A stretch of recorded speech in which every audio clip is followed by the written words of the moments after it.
pergi ke taman, memetik melati, melati disusun, indah berseri. Jika hidup ingin dihormati, amanah dijaga sepenuh hati.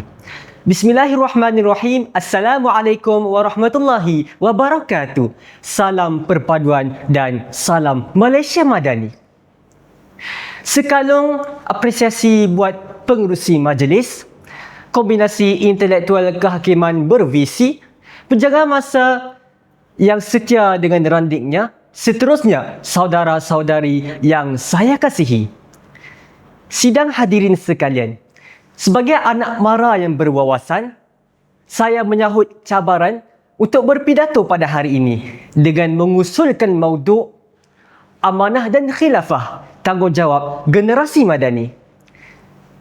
Sebelum kita melanjutkan tutur bicara kita pada hari ini, izinkan saya mendefinisikan perkataan amanah dan khilafah. Merujuk kitab Al-Qurtubi, amanah merupakan tanggungjawab yang diberikan kepada seseorang untuk dipelihara dan dilaksanakan dengan bersungguh-sungguh. Manakala merujuk kitab Al-Ahkam Al-Sultaniyah, khilafah merupakan tanggungjawab insan di muka bumi ini, bukan sekadar sesama manusia, tetapi juga terhadap dunia dengan memurnikannya.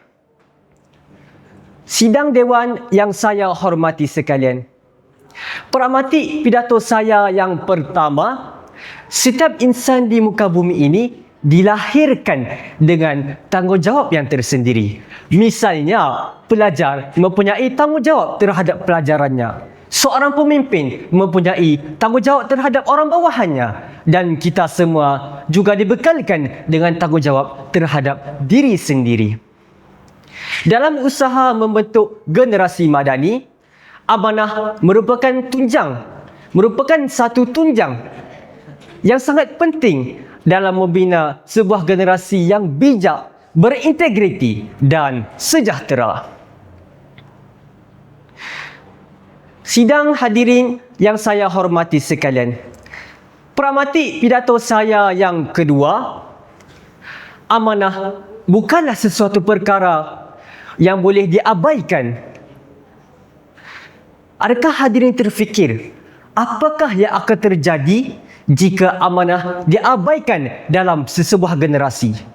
Sudah tentulah generasi madani yang bijak serta sejahtera akan menjadi angan-angan sahaja. Pepatah Melayu mengatakan, mengharapkan pagar makan padi.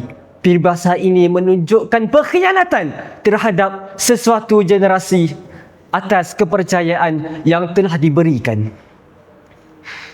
Sidang pendengar sekalian, peramati pidato saya yang terakhir, kita sebagai insan yang datang dari generasi madani mempunyai sebuah tanggungjawab dan amanah yang perlu dipikul dan perlu disumbangkan. Sebagai seorang insan yang amanah, kita mestilah melaksanakan khilafah dengan bersungguh-sungguh tanpa mengira waktu dan masa, agar kita dapat membentuk generasi yang cemerlang dan juga bijaksana. Seperti kata Datuk Tun Mahathir Mohamad, insan itu mempunyai amanah yang tersendiri. Konklusinya, amanah dan khilafah merupakan tunjang bagi kehidupan generasi madani agar kita sentiasa hidup kekal dan bahagia. Pergi ke lembah, pulangnya lewat, awan mendarat, bendung berduka. Amanah khilafah perlu dititik berat. Generasi madani kekal bahagia. Akhir kata, sebagai insan yang datang dari generasi madani, kita mestilah sentiasa bersungguh-sungguh dalam kita mengukuhkan amanah dan khilafah demi negara yang bahagia.